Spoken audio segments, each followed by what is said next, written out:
H Unscripted once again, lucky listener, and gimme some good lovin'. I'm your crazy elephant-like host, Ray Dudley.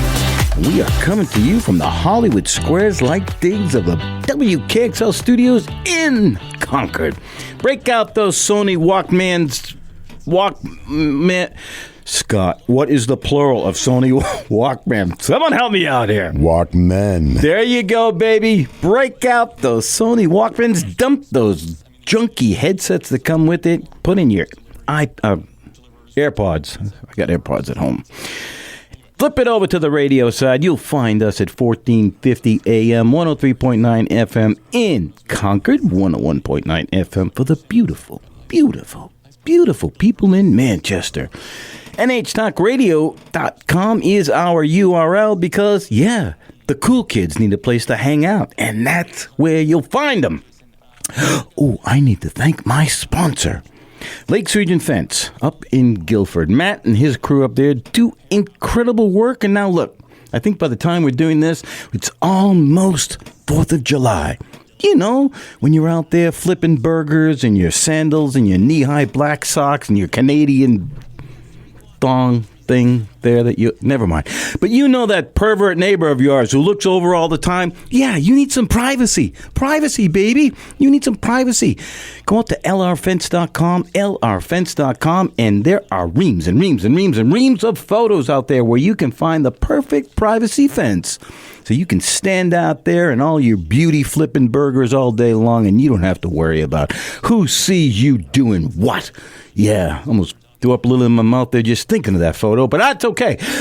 lrfence.com, Lakes Region Fence up there in Guilford. We love Matt and them. They do some tremendous work. Pool fences, privacy fences. I don't know, paddle ball. Is that paddle? What is that new sport they're playing?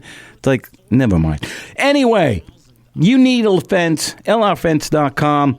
Matt and his crew. Yeah, we love you. Thank you, Matt. We appreciate all you do to sponsor this almost award-winning show.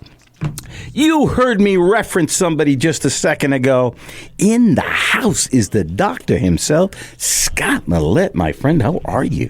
I'm doing all right, Ray. How you doing? I'm doing good. Dude, we have not seen each other since Texas. Is that correct? Since you came back? Man, has it been that long? I'm thinking. I mean, we saw each other like right after I came back from there, right? Yeah. Like, because at the film festival. And then that was maybe the last time I was on your show, right? Yeah, correct. Wow. I know. It's time flies. I know. That's why I got you back. I'm like, is he even still alive? I have to go to Instagram and find out what's he doing. I know, man. Well, that's because to be honest, I mean, I haven't been doing a whole lot. I'd like to say that I have, and it's time to get inspired. Even just pulling in here to the studios, I was like, I could envision like the final set piece of like where like we're gonna do like an post-apocalyptic type of short story or something, and break it down here on the Granite State. I am all over that. I wish you would. I hope you do. Yeah, because you're right. This would be perfect. We actually have an air raid shelter here. That's what he was telling me. That's unbelievable. Yeah, but by the way, producer, we're going to need you to cut that. I don't need any of the other filmmakers here in New Hampshire to know about the bomb digs. shelter. The digs, baby. Yeah. You know, some of the best things that have happened. One of the best things was Teddy.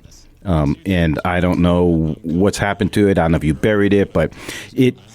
So did you ever enter it into any festivals? Well, we obviously had it in the New Hampshire Film Festival. Yeah. And so, and it was wildly successful there. If you go back and you look at like the video, like post that year, like when they do the highlight videos, like it was like Teddy was in like all the highlights. Cause remember I brought Teddy on the red carpet with me as well. Oh, that's right. And then we were all over that, so, what an amazing year that was. I know. Dude, and the brilliance, for people who don't know, Scott loves horror, right? You would call it horror? Or do you it's not that. I love the business of things. So, look, horror's just fun, and I think it's important for film. And I think that, Well, I'll let you ask me some more questions and we'll go here because I'm going to go off. Scott, do you love horror? Yeah, I mean, I like horror. I like it, but I know you do. But I'm not like one of those guys that like goes to all the conventions and all that type of stuff. Scott is the man. He is so full. He is the man who actually wanted to try to start a horror film festival in New Hampshire. Well, we are going to do that. What?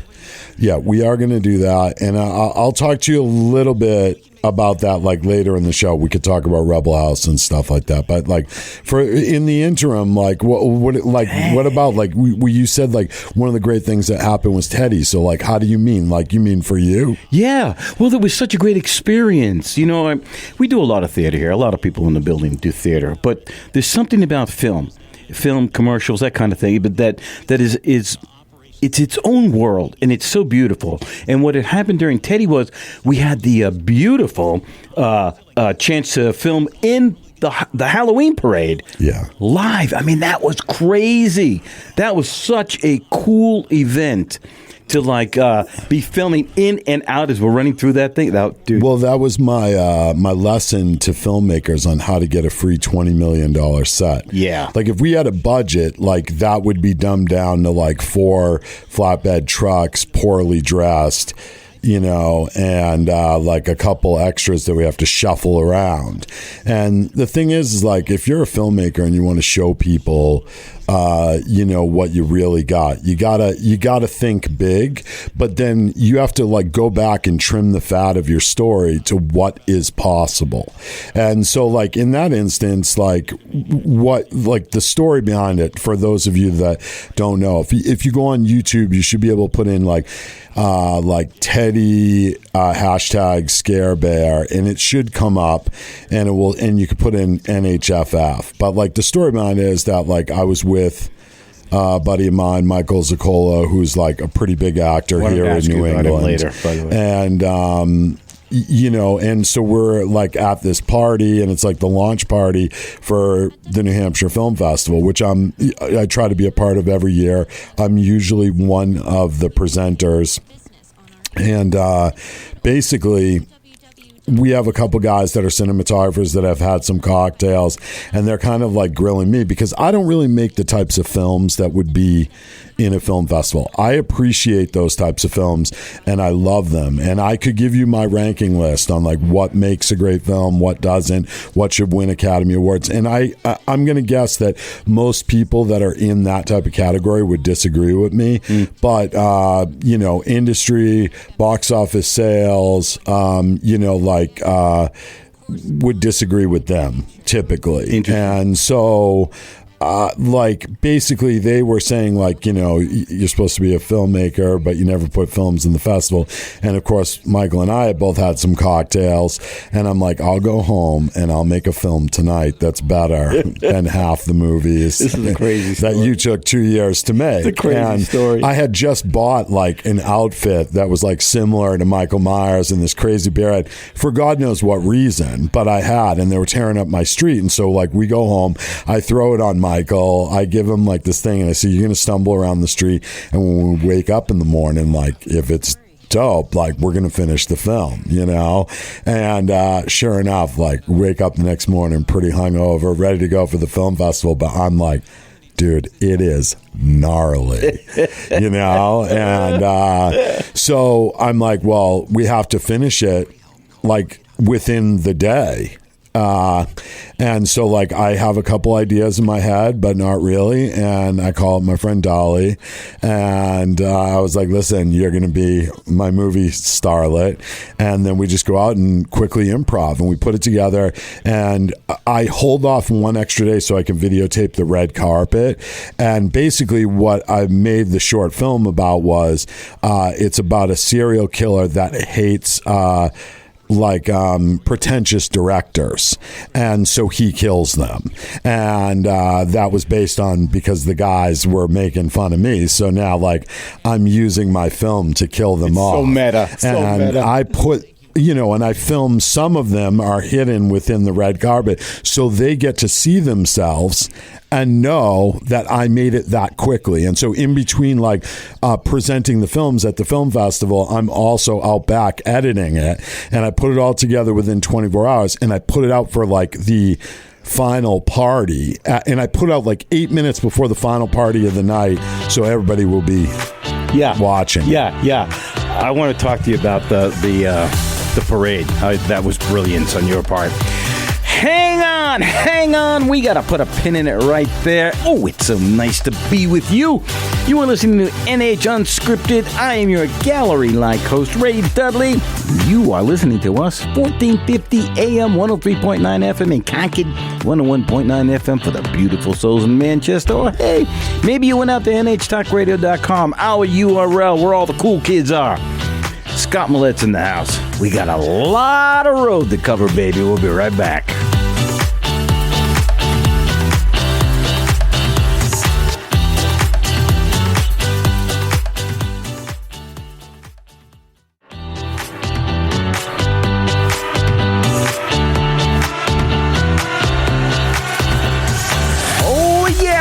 The Wedding Bells Blues here. You are listening to NH Unscripted.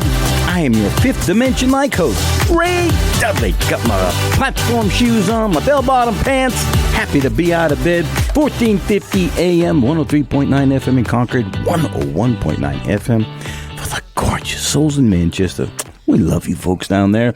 NHTalkRadio.com is our URL. Give you a little bit more info about what's happening out there later. Scott Millette is in the house, dear sir.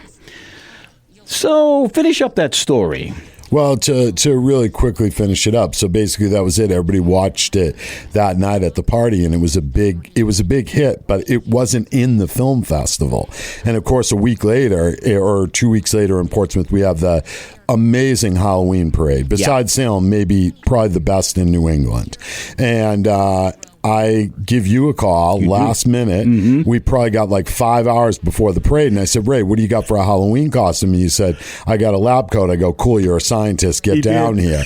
And nobody knew what we were doing. Right. And I have this amazing camera at the time that a lot more people in the film industry should use because the quality of it is out of this world, but it's discreet enough that people don't really realize what you're doing. So, of course, there was lots of friends from Portsmouth that saw me that thought I was documenting the parade, and you were like, well, what are we going to do? And I said, don't worry about it. I had somebody in the outfit like Teddy, and I told them, you're just going to go from side to side and you're going to wave to us, and you'll just keep running behind us as we move along with the parade. And that means we get one shot. Yeah. So 45 minutes. Right. 10,000 extras on the side of the road, 5,000 of the best dressed Halloween extras, period. It's like a set right out of the movie Scream, or like the in I Know What You Did Last Summer when they have the parade, but we have way more parade in ours. Yeah.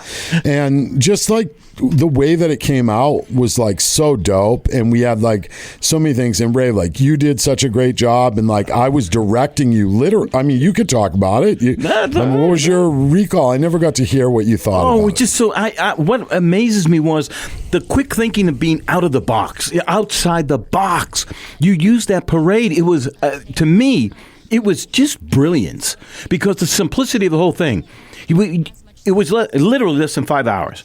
And then I'm over at your place, and I'm like, okay, we got 10 minutes. The parade's starting 10 minutes. And we're all running around trying to get ready to get out of the building and get these shots done.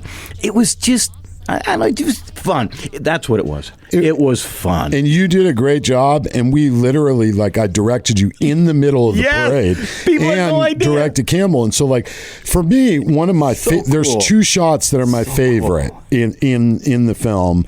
Two of my favorite shots is the one when you come into the parade, because you probably didn't know why I was having you do that. Right. And I had you come in a certain angle. Yes. And then my whole thing was to you is I said, we're going to see how it looks, and then I'll build the story after that happens, before and after, right? And so really we shot it then, and then we went back and shot the second parts, right? Yes. And also the scene when you panic and run and come out of the parade. Yeah. And the people all turn to look at you. And then when the bear comes through, nobody looks. And if I was directing the audience, that's how I would have directed it. It was so impromptu. You know what we got to do? The audience had no idea. Yeah, we got to add the link to this interview so people can go back and watch the film. Absolutely. And to answer your question, is Teddy dead? I mean, does Jason die? Does Michael Myers die? Does Freddy Krueger die? We haven't even begun the story with Teddy. So Teddy's made one other appearance. I did a film called Number Neighbors. Okay. And it was part of a 48-hour film festival in Texas. And we ended up, I think we ended up taking, I thought we won, but then I just went, because that's what I was told. Like, I wasn't there for the award ceremony, but we were one of the winners of the audience award in San Antonio, which was like, there's probably like over 100 teams. And it's a show that's like our best take on Catfish, the television show, a show called Number Neighbors. And anyway, Teddy makes an appearance in that. And Dolly and I did it together. Yeah. And she wears a shirt from Teddy that's also like an Easter egg in there. And we do a bunch of stuff. And that was like her quick thinking, like last minute, like we're filming and we knew that we were including. And then all of a sudden she comes out and she's wearing the shirt. And I'm like, I didn't even know you kept the shirt. That's brilliant. Yeah. Dude, I love you. She's the best too. Man, oh man. Yeah. You have some great people to work with. So I want to segue a bit to the NHFF, the New Hampshire Film Festival. Of course, yeah. What's your current relationship with them? And I know before you were volunteering heavily. Yeah. So are you still related to it? I mean, now that... and I want your also... I don't mean to interrupt. Yeah. Your opinion about the move to the music hall taking over. Yeah. So, okay. I mean... Here's a few things I have to say about it is this past year, yes, I did work there. And actually, my friend Layla, who was also in Number Neighbors, she flew out from Austin and she's an amazing actress. She's in a bunch of different movies on Amazon Prime right now. And wait, what? Yeah, she's awesome. Dude, you just drop that right there and let that go. Yeah. And so she flew out to come and hang with me. We could talk about that another time, but shout out to Layla, and she came out to be a presenter as well at the film festival, and we had a great time. It was the first year where Nicole Gregg, who's the founder, like she was still there, and like her whole crew, and Kerry and all those, the whole rest of the crew that makes happen, all those amazing, strong, beautiful women that put that thing together. And then the music hall's crew was like kind of like they were side by side and they were working together, and they did a great job. There's a few things. I mean, sometimes I think when you want to fill roles, you bring people in that think they're organizers and they have an idea, but they forget about people like myself, and I don't mean just me, and other people that have been there for many years. And look, I don't need any special treatment because I've been there for many years, but like I at least need to know if I'm going to be a presenter, if I'm not going to be a presenter, like that type of thing. And sometimes like you get carried away with trying to fulfill the job that you forget to look back and be like, oh, I have all these other people that like have already agreed to do this in advance. So that was kind of the case last year. This year, I don't know what's going to happen because I don't necessarily have like a relationship with the music hall personally.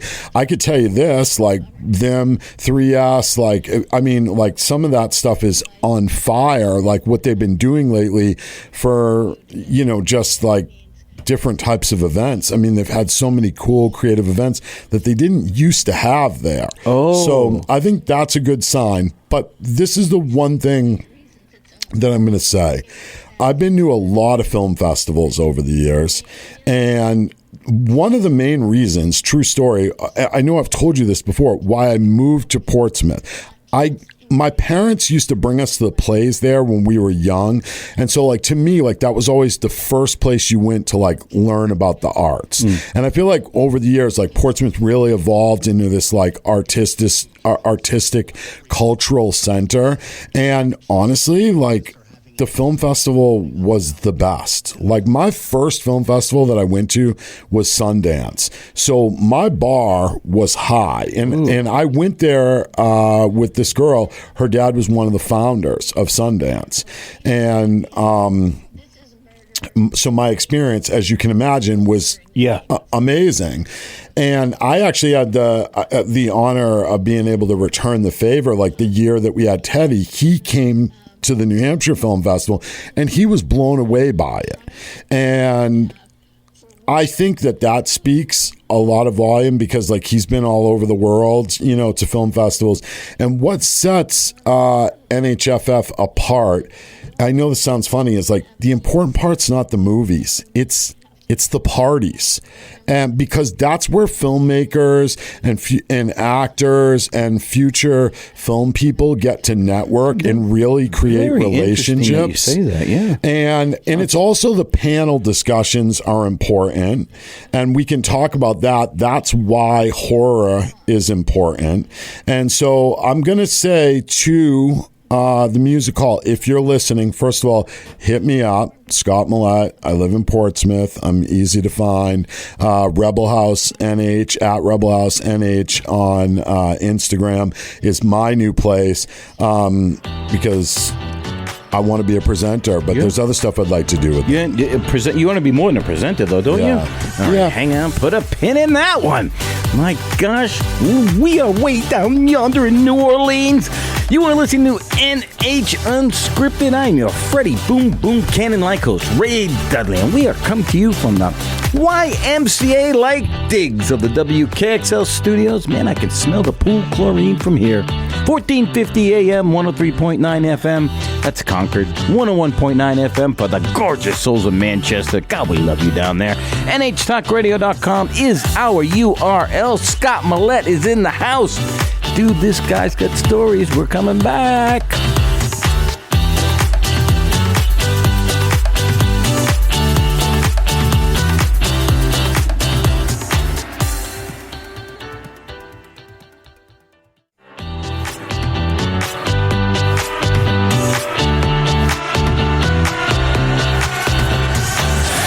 Yeah, you can tell all your friends. NH Unscripted, you're listening to it because you're cool, and we know you are.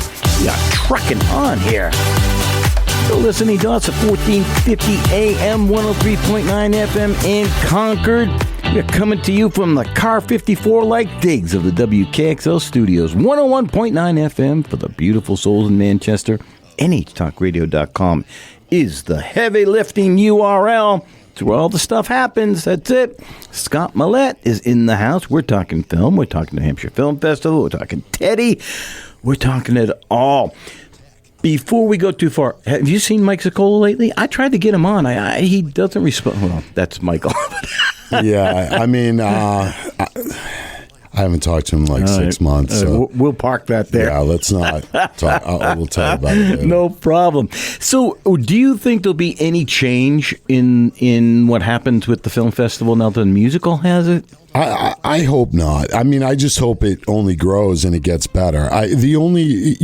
Basically for me, like now I'm going to add my own horror component, and whether like I'm going to align it with what's happening there within the weeks and stuff. And I'm not going to give like too much away about what I plan to do. But I mean, here's the thing is like, no matter what film festival you go to, if you're fortunate enough to attend like the panel discussions for people that don't know are like when like experts gather. So it might be distribution companies or directors or whatever. And you can go in there and ask them questions about like BTS or just about process or whatever. And most of the time, like 99% of the answers are make a horror film. Make a horror film. Oh, really? Oh, 1,000%. Like Why? if you want to be is successful, look, everybody's first success is a horror film. And, you know, and for those people that like don't recognize that, like, I hate to say that, it's like in a pretentious way where they believe like their art house film will overcome, you know? Yeah. And even on the art house side, like, I'm not trying to take away, but like, look, The Witch was presented as a horror film. Good point. And I would say like within the realm of like filmmaking, like for an art house film, like that might be considered a horror film. I don't think it was. Like, I watched the trailer and I was, you know, and the movie's amazing and I'm blown away by it, but it was presented like a horror film. And I feel like that it owes part of its success to that, you know? But, you know, like if we look at like Jennifer Aniston's first movie is Leprechaun. Johnny Depp's first movie is Nightmare on Elm Street. Kevin Bacon's first movie is Friday the 13th. Tom Hanks' first movie is a horror film. James Cameron's first movie isn't even Piranha 1, it's Piranha 2. So, I mean, like, really? And yeah, you can just go down the line with like all the greats of greats, and everything like leads back to horror.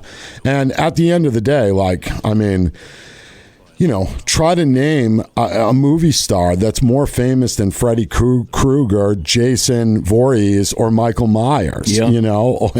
And of course, like you already know, I talked about it the last time. What's the greatest movie ever made? There's no arguing that it's Jaws. And, Jaws. You know, so I think like when we look back over time, like that was once Will Smith's secret. Like, how do you make a successful career? You start off in monster movies. And that was like Men in Black, Independence Day. Like, if you look at his career, you know, at the beginning when he was the biggest movie star in the world, and like a lot of people kind of like follow that. So that why gets do you lost think that a lot. is, though? Is it because of cost? Is it because of ease of being able to make something? So why is that? I mean, we love monsters, man. We love the unknown, and like, you know, I mean, we're sitting here in a radio station. What was born in a radio station is a horror film, War of the Worlds, right? Like, that's like the first time that like everybody's scared at home. Yeah.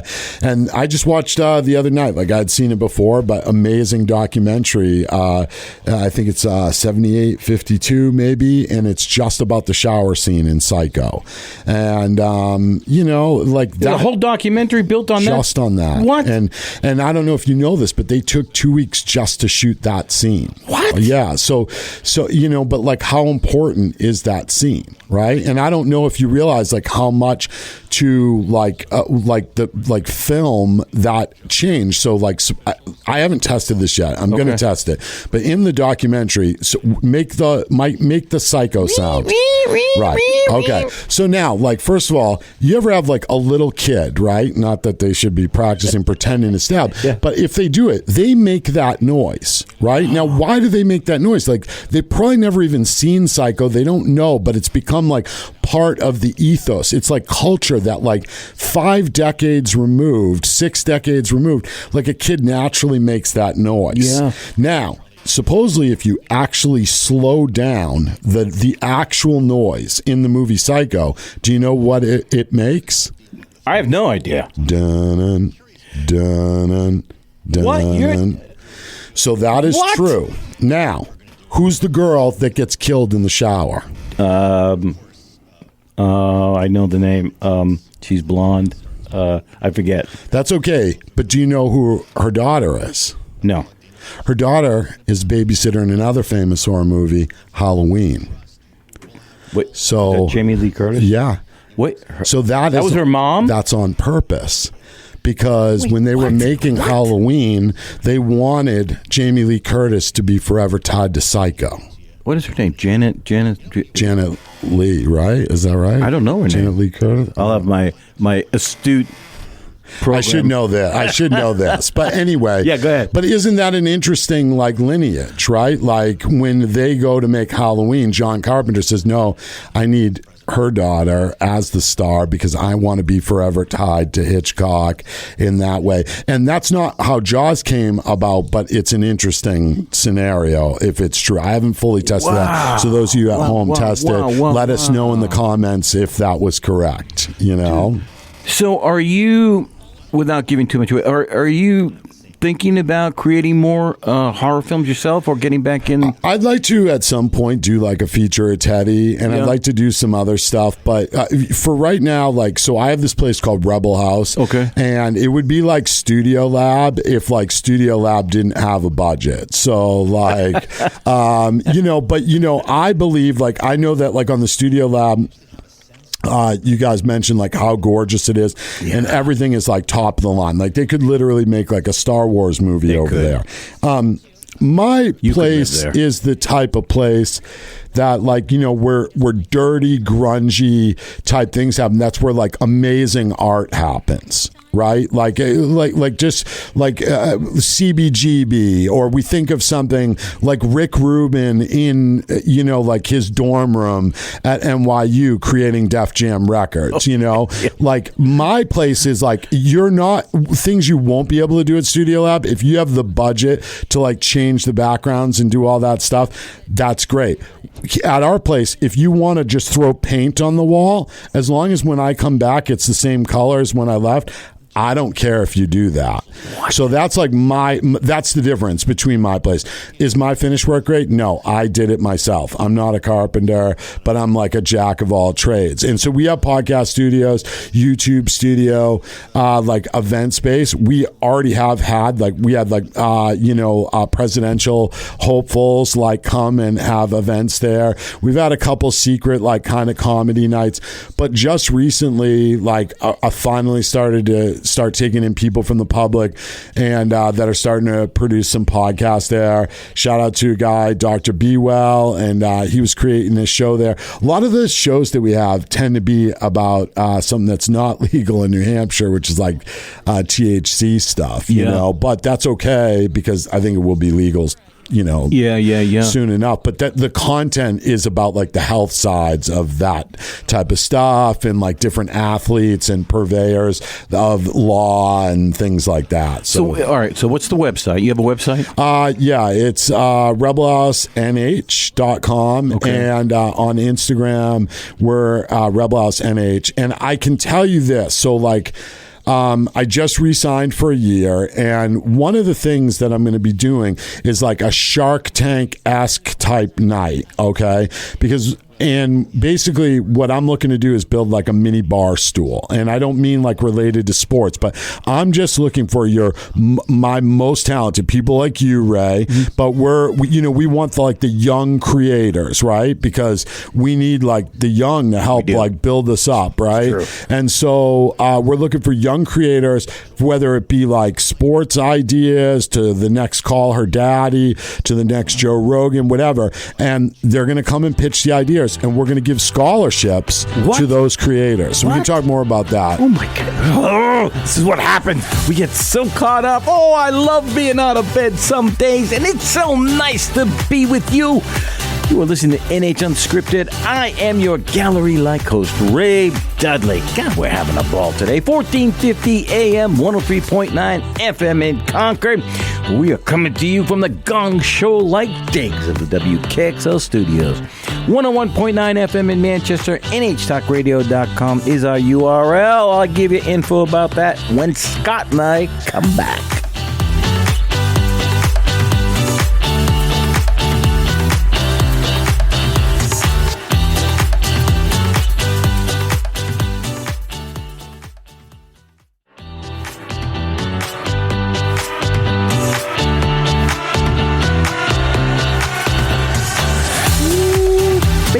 Welcome back to NH Unscripted.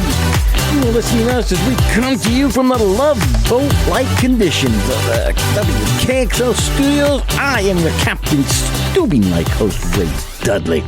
You are listening to us at 1450 AM, 103.9 FM in Concord, 101.9 FM in Manchester.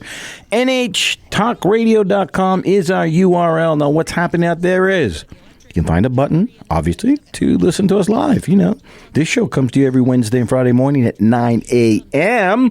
So you're in your car, fire it up, baby, fire it up.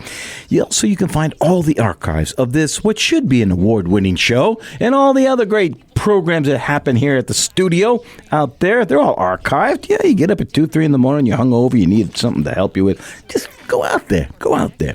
Make friends with us. Scott Millette's in the house, and we are talking right now about Rebel House. Scott, where is Rebel House even located?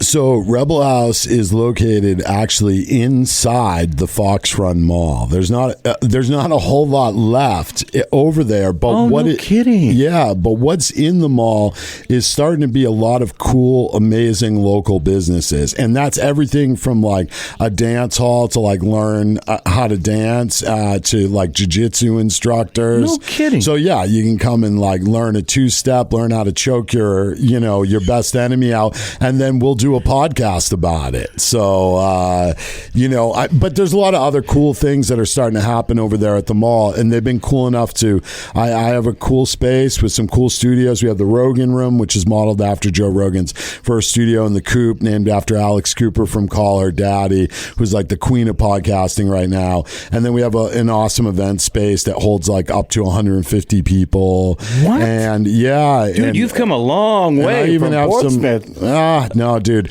Listen, we're just getting this going. Like it is what it is, and it's the exact opposite of Studio Lab, but in the same spirit. So those guys are doing amazing things over there, and we're trying to do something similar. We're just trying to help keep that local art alive, but we're just getting ready to jumpstart it. Like, it hasn't been easy. I've done it like on like a bootstring budget. Yeah, I'll bet. But that's kind of like, I know that other great creators a lot of times are in that position, and until they have the budget to get in a little bit fancier of a place, like we have the ability to create some great content at a high quality at like some budget rates, but it's more like you come and help self-produce. It's like a studio where us creatives are supposed to like kind of bounce off each other, and maybe like someday there'll be this awesome documentary about a 2-year run where cool things happen. Who knows, Wow. And so we're going to do a scholarship night, like I said, and I'm going to scholarship, and we're going to sign people on where we're going to try to make like a mini label, and who knows, like I might put it on like Roku television or something, and see what we can do with it. That's the hopes. And I also hope to do a horror film festival and my own version of like a 48, but that one I'm gonna put up like some prize money, maybe like a $5,000 first prize or something. I don't know, man. Like the sky is the limit. So when I ask you, what are you up to lately? And you say, oh, not much. Well, I'm sitting in the room. This is your version of not much. We're gonna give out scholarships. We got a thing. We got a dancing. We got a whole. Oh my God! Well, these are all hopes, though, Ray. We got a dream. We got a dream. Yes, but that's because we also like got to talk about the state of film here in New Hampshire. Fire away. Good segue. What is that state? I have no idea. Quick question: have you ever had Matt Newton on the show? Yes, years ago. Okay, you should try to get him back on because he's not in that position anymore. He was the head of the New Hampshire film thing. It got cut. And so, like now, but they're thinking. That's why I can't find him. Oh, so they're thinking about bringing it back. But I bet Matt could tell you all the things that need to happen, right, to really start trying to bring film back here. But I'm going to tell you what needs to happen. What needs to happen is somebody needs to make a couple big films from New Hampshire.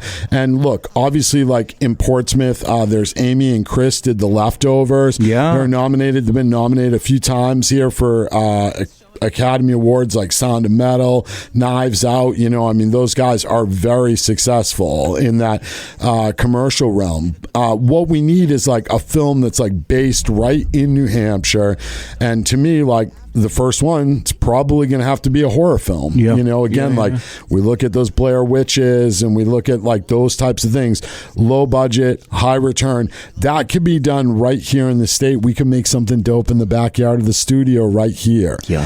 And I think that happens, it will start to attract like officials to be like, okay, we could give tax cuts to start creating jobs in places like this. Why is it not happening?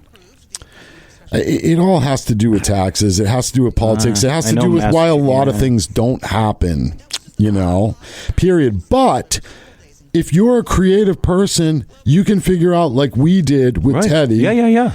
On how to get the things you need and make a great story. And for those of you that are at home, if you're younger and you're listening and you think like, I don't have the best red camera, I don't have this, you don't need it.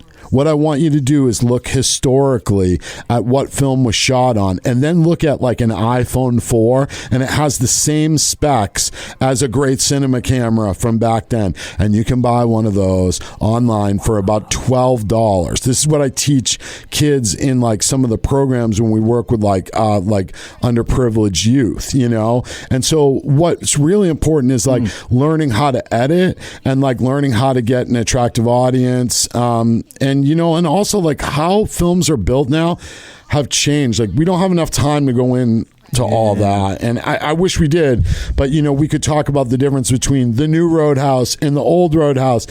And while a lot of people don't think the new one's a good movie, it is if you look at what today's times are. But it's not at the same time. It just depends. It's like saying that like the Beatles are great and Drake isn't. Well, it depends when you were born. Yeah, right. Excellent. So I don't know.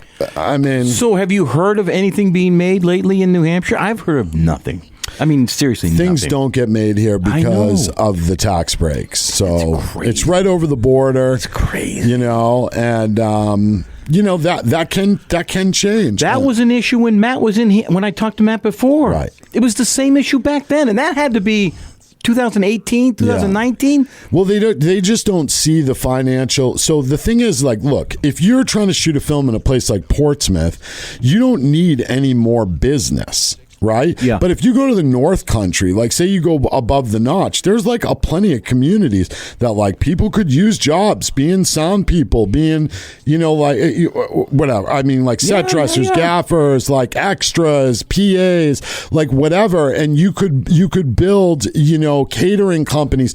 And there are like broken down areas that you could redress as different types of towns. So the great part about New England is that we have like, you know, both historical places set next to modern places, set next to mid-century places. So, you know, it offers like this wide variety of, you know, areas. But of course, we only have like a limited amount of months to shoot certain types of seasons. So you do have to be very efficient, and that makes it tough. Yeah.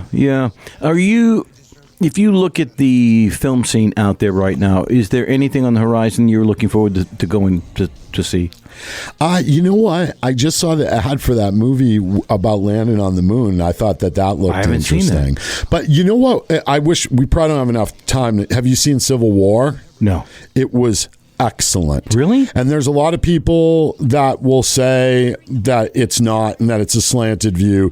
You're looking for that. Like there's certain things you have to write into a storyline to like appease like across the board and make an understanding for something. It got a lot of chatter. It was done really well. But just to give, if you haven't seen it, it's a great point about talking. It's seen through the eyes of combat press. So I know like the press takes a lot of heat now, but one type of press that has always been real, whether you like it or not, whether anybody likes it or not, are the people that are in war zones that are just trying to tell us what happens.